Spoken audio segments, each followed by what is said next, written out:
بسم الله والحمد لله ولا إله إلا الله والله أكبر. سبحان الله وبحمده سبحان الله العظيم. باب في اليقين والتوكل.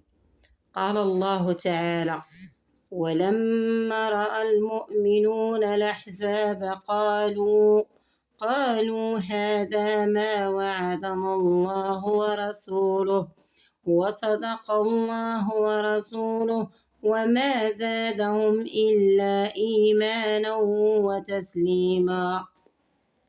وقال تعالى: الذين قال لهم الناس إن الناس قد جمعوا لكم فاخشوهم فزادهم إيمانا وقالوا حسبنا الله ونعم الوكيل، فانقلبوا بنعمة من الله وفضل لم يمسسهم سوء واتبعوا رضوان الله والله ذو الفضل العظيم.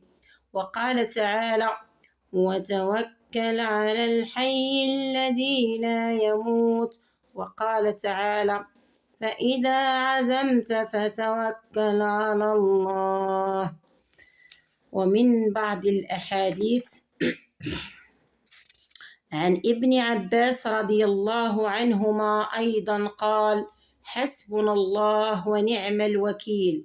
قالها إبراهيم صلى الله عليه وسلم حين ألقي به في النار، وقالها محمد صلى الله عليه وسلم حين قالوا إن الناس قد جمعوا لكم فاخشوهم فزادهم إيمانا، وقالوا حسبنا الله ونعم الوكيل. رواه البخاري في رواية له عن ابن عباس رضي الله عنهما.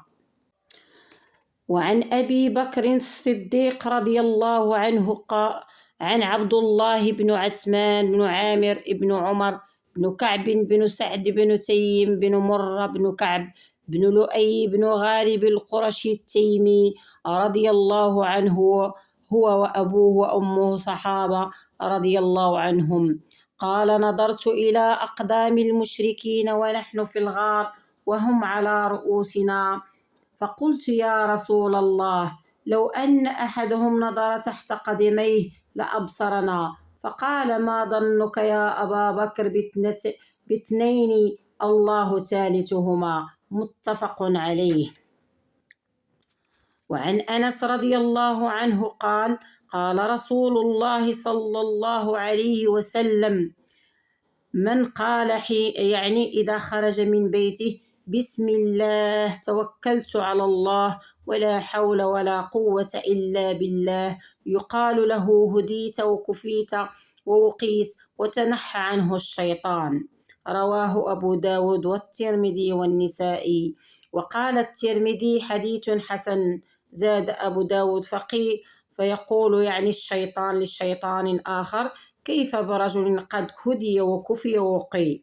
وعن أنس رضي الله عنه قال: كان أخوان على عهد النبي صلى الله عليه وسلم، وكان أحدهما يأتي النبي صلى الله عليه وسلم والآخر يحترف، فشكى المحترف أخاه للنبي صلى الله عليه وسلم فقال: لعلك ترزق به. رواه الترمذي بإسناد صحيح على شرط مسلم. يحترف يكتسب ويتسبب.